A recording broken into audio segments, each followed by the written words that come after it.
sekarang dari kuasa ya, supaya dipersingkat highlight dari pokok permohonannya saja yang disampaikan. Silakan, siapa yang akan menyampaikan? Baik, Yang Mulia Profesor Arief, Hakim Anggota Pak Daniel dan juga Pak Soehartoyo. Assalamualaikum warahmatullahi wabarakatuh. Waalaikumsalam. Izinkanlah kami menyampaikan pokok-pokok permohonan ini. Pertama, pokok permohonan ini yang paling utama landasannya adalah pasca 2019, pasca Pilpres 2019. Kenapa begitu? Karena kami menyadari sudah banyak permohonan mengenai presidensial threshold ini dan itu beberapa kali ditolak oleh Mahkamah Konstitusi. Karena itu argumentasi yang baru kami adalah landasannya adalah fakta yang terjadi pasca Pilpres 2019, yaitu yang paling sangat argumentatif menurut kuasa hukum adalah yaitu hilangnya hak konstitusional 4 partai politik setidaknya untuk mengajukan pasangan calon presiden dan wakil presiden, yaitu Partai Berkarya, Partai Garuda, PSI, dan Perindo.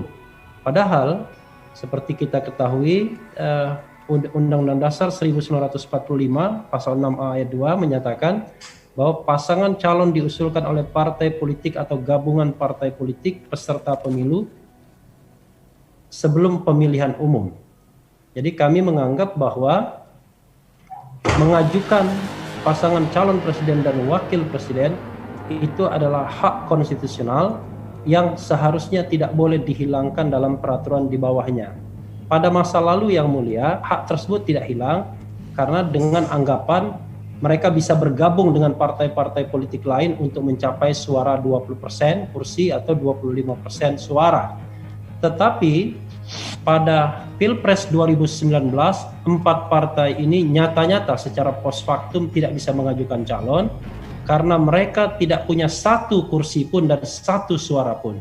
Sehingga dengan demikian itu mereka nyata-nyata kehilangan hak konstitusionalnya untuk mengajukan pasangan calon presiden dan wakil presiden. Dan kalau kita kaitkan dengan ke depan, karena kerugian konstitusional ini akan terus terjadi kalau tidak diperbaiki, mereka paling tidak sekarang sudah kehilangan standing kursi. Kalau mereka mau mencalonkan pasangan calon presiden dan wakil presiden, lantaran 4 partai ini tidak memiliki 1 kursi pun di parlemen karena tidak lolos parliamentary threshold. Jadi mereka sudah kehilangan 50% hak konstitusional mereka untuk mengajukan calon. Tidak itu saja yang mulia, partai baru seperti Gelora misalnya, Gelombang Rakyat Indonesia, yang juga sudah sah di Kementerian Hukum dan HAM dan sangat berminat untuk mengikuti pemilu atau Pilpres 2024, itu sudah pasti akan kehilangan hak konstitusional untuk mengajukan pasangan calon kalau presidensial threshold tetap dipertahankan.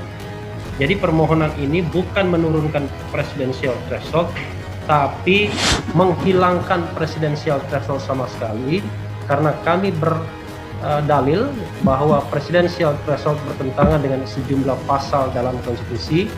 Pertama-tama adalah pasal 6A ayat 2 namanya.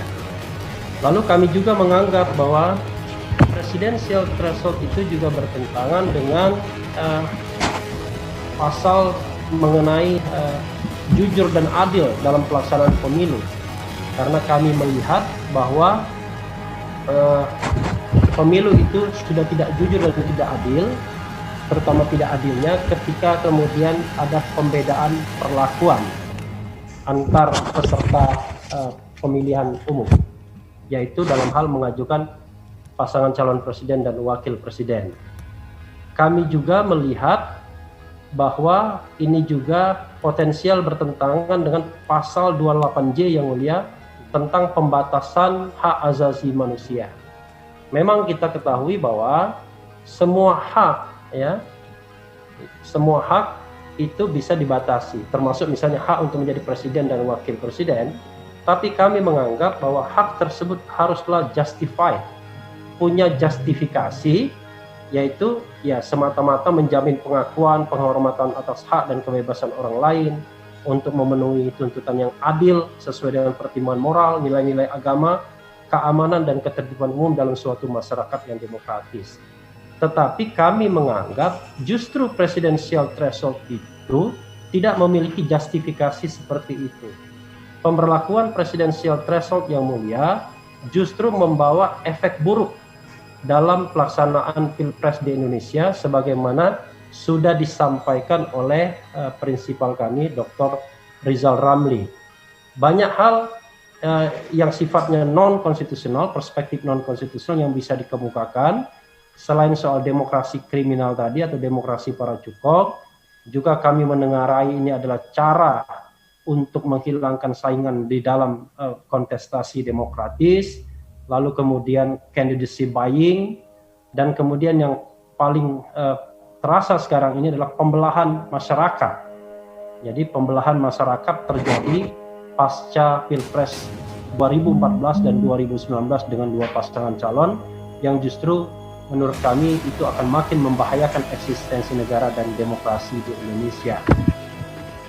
Kami juga melihat yang mulia bahwa argumen-argumen yang mengatakan bahwa yang namanya presidensial threshold itu adalah open legal policy, kami juga mengatakan mohon maaf, kami juga mengatakan itu tidak demikian karena menurut kami pasal tentang pengajuan calon adalah pasal yang sudah expressis verbis, yaitu satu, memberikan hak konstitusional bagi partai politik peserta pemilu untuk bisa mengajukan pasangan calon presiden dan wakil presiden baik sendiri-sendiri maupun bersama-sama. Jadi hak konstitusional dan tidak seharusnya hak tersebut dihilangkan. Lalu kemudian kami juga melihat bahwa selain alasan-alasan konstitusional yang kami sebutkan, kami juga melihat misalnya pemberlakuan presidensial threshold ini termasuk yang tidak lazim dipraktekkan negara-negara lain, walaupun kita tahu bahwa tidak harus kita mengikuti negara-negara lain, tapi paling tidak perbandingan itu menjadi penting. Kami menyertakan misalnya beberapa negara di sini, Amerika Serikat, Peru, Brazil, Meksiko, Kyrgyzstan dan lain sebagainya. Mungkin daftarnya bisa dibuat lebih panjang lagi.